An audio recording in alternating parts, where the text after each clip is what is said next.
من دکتۆر محەممەد هاشمم، نوێنەری پزیشکانی دەرچووی کۆلێژی پزیشکی زانکۆی بەغداد خولی 25. ئەمڕۆ دەمەوێت تەنیا یەک قسە بکەم. گرێبەستکردن بۆ ئێمە خێر نییە لەلایەن کەسەوە، چونکە مافی سەرەکی و دەستبەجێیی ئێمە دامەزراندنە لەسەر میلاک و بودجەی هەمیشەیی، چ بۆ ئێمە و چ بۆ خولی 24.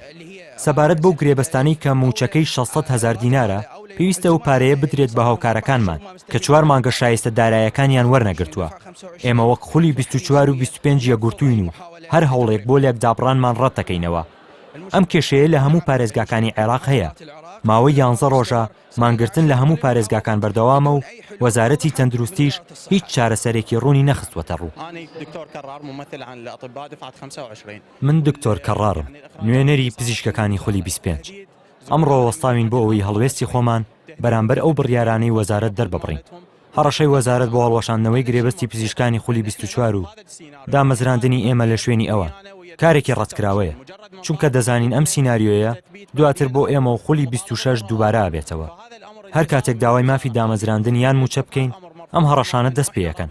ئەمەش بە تەواوی ڕەتکراوەیە. ئێمە سیستەمی گرێبەست ڕەتەکەینەوە، چونکە سیستەمێکی نادات پەروارانەیە بەرامبەر بە پزیشکان و هەڕەشە بۆ سەرکەرتی پزیشکی و ئەو خودمەتگوزاریە تەندروستیەی کە لە نەخۆشەکان پێشکەش دەکرێت.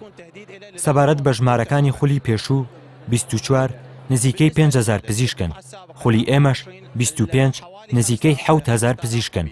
داواکاری ئێمە دامەزراندنی خولی 24 و لە هەمان کاتدا خولی 25ش لەگەڵیاندا لەسەر بودجەی 2027 بە شێوەی دامەزراندنی ناوەندی دابمەزرێن و سیستەمی گرێبەستیان بۆ هەڵبوەشێندرێتەوە.